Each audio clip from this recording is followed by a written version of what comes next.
Oh man, this one like really haunts my dreams. Like, and what made it even worse is when I looked this article up recently, dude, the fucking picture just like haunts me so much. I'll show you the picture. You'll see what I'm talking about. So I remember hearing about this one a couple months ago, and I see a lot of disturbing things. I read and watch a lot of true crime, but this one in Australia always stuck with me. And you know what? I got to show you guys this photo because it's gonna fuck you up, okay? On March of 31st, 2015, neighbors would hear yelling and screaming early in the evening, like I think around 5 p.m. As they peered out, they noticed the neighbor was being attacked by another woman. Police arrived and found a man bound in the lounge room, which assuming is maybe in the living room, with a woman sitting next to him. There was like tape, there was garden shears, it was bloody. But when they went to the bedroom, they would find one of the most heinous crime scenes ever.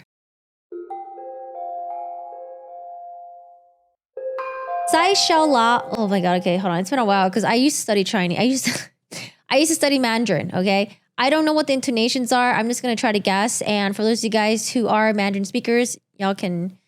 My friends will probably let me know that I'm pronouncing it wrong, but let's go with this. Cai Xia Liao, we'll just call her Liao for short, was around 45 years old at the time. She met Brian Mach in China when he was separated with his wife back in 2012. Okay, this is like over 10 years ago.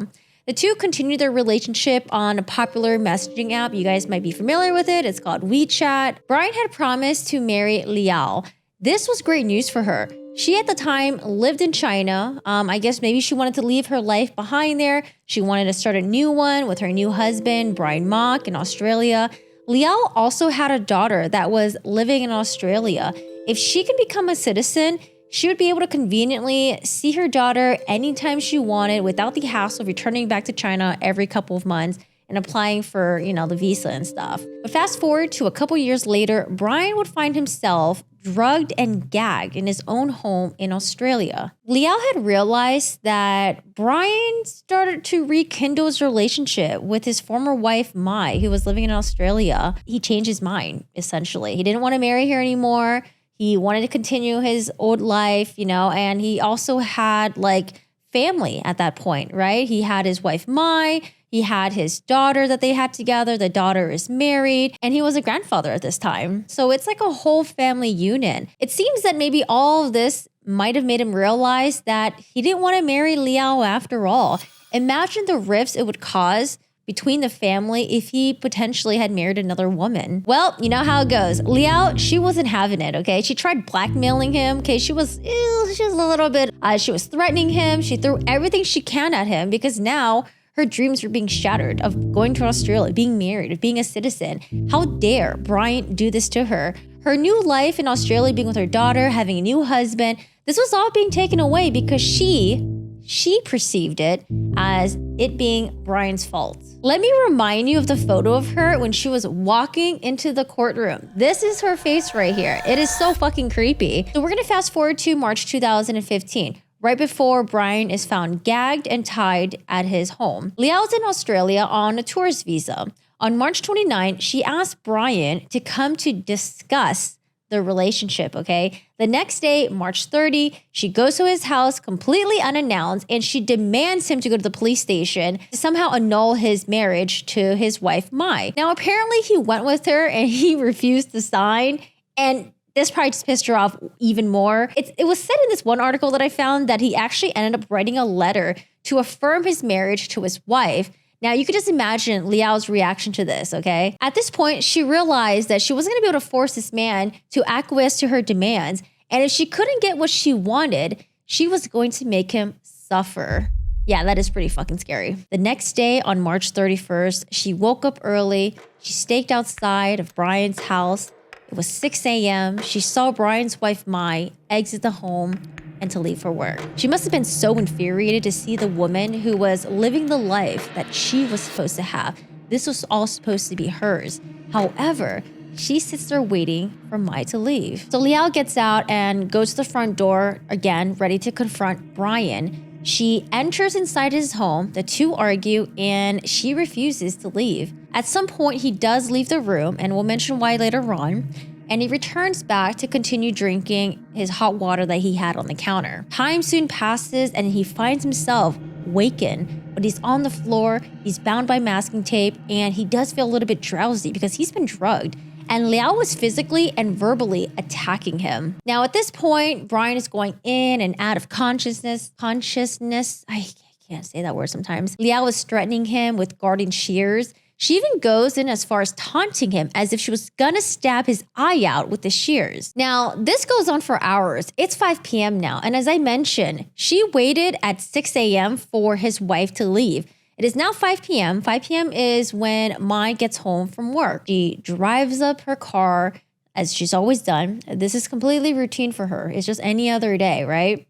Parks the car in the backyard, and as she's closing the gate, all of a sudden, a mad woman just comes rushing at her. Liao is now attacking Mai with these garden shears. She's slashing at her and trying to cut at her. And then all the while, Brian is still, bound up in the living room area. He hears all this, but he can't do anything about it. He can hear his wife screaming. And then all of a sudden, it just stops. At this point, Liao re-enters the home and she has bloody shears in her hand. And she's saying things like, "I got the bitch. I cut her," exclaiming that she's gonna kill everyone to make him suffer. And if she's happy, she'll let him go with them. Whatever the fuck that means, if you're happy. What does that mean? Because if she's unhappy, isn't she gonna just try to murder him anyways? I don't know. With all the commotions that's going on, luckily the neighbors overheard everything. They saw everything. They were able to take some photos. They call emergency services and they soon arrive. And when they enter into the residence, they did find Brian on the floor and Liao sitting next to him. Dude, when I imagine how they found her sitting next to Brian, I imagine her with a smile on her face. Like this photo right here. Like that's so fucking creepy. This is how I imagine. Found her in the living room with Brian on the floor, gagged and tied up with the masking tape there and with the bloody garden shears. Just with his creepy face, just smiling at you. Now, what we end up finding out is that Liao had actually intended to murder another one of Brian's family member, his daughter. His daughter was planning to come back to pick up her 4-year-old son that Brian was babysitting at the time. Now, do you remember when I mentioned when Brian and Liao were in the confrontation at his home and he left his hot water unattended? Well, he was periodically going back to check on the little boy to put him back to sleep. This was his grandson. This was the opportunity that Liao used to drug his water. The entire time that he was bound, Brian kept asking about the boy. He hoped that the boy would be okay because, Liao herself, she was a mother. She had a daughter that was in Australia. The police, however, though, they would find the little boy. He was already deceased.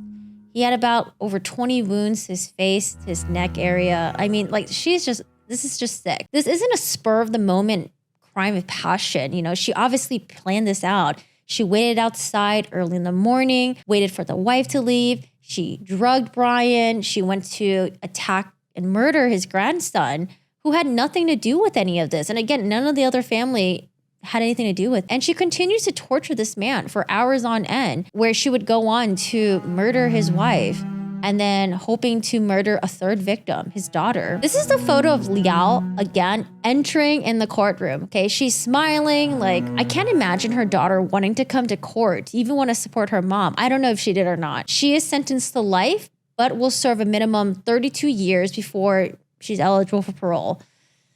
Yeah, I don't know. This one was just the story itself was already just so dark, but the fact that when I looked this up again and I saw her photo, the photo of the murderer just smiling and she's going to the courtroom, oh God, just getting shivers and goosebumps everywhere.